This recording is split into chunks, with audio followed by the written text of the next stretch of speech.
we dismiss the internet as somehow divorced from real life?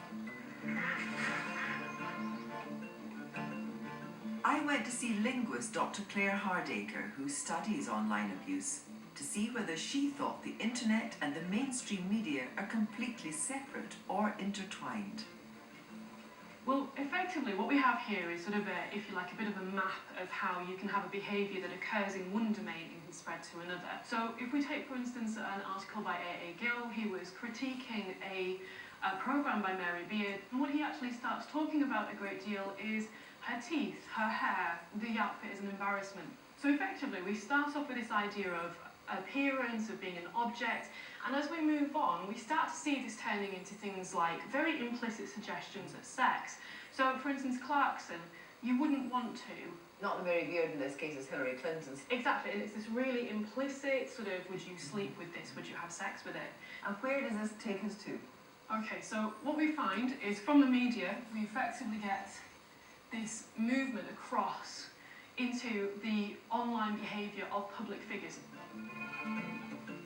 For example, there was a spat among 3 broadsheet journalists in which James Delingpole tweeted that Toby Young had given Suzanne Moore such a seeing to she'll be walking bow-legged for months.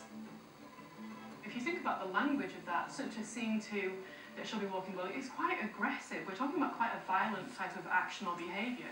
And then we come on to the general tweets. So these are the ordinary people. Effectively, by this point, the ideas and tropes that began in the media have now become really loud, really amplified, quite extreme. So for instance, we have things, rape, I do a lot worse things than rape you. And then when it hits this, what happens next? So it doesn't actually stop here. What we find is a really interesting feedback loop that takes us back up to the media. What Claire's saying is the ideas that started in the media, that were massively amplified online, reappear louder than ever back in the mainstream press, in articles by journalists, such as Rod Liddle.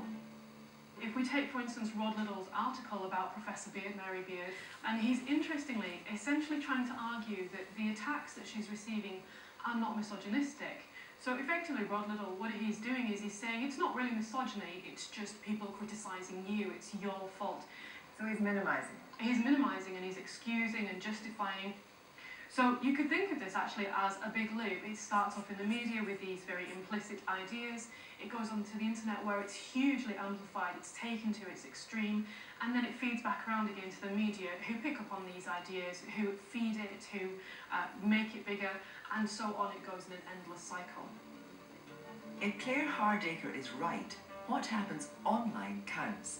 It's exacerbating already problematic attitudes to women offline. I wanted to know if Rod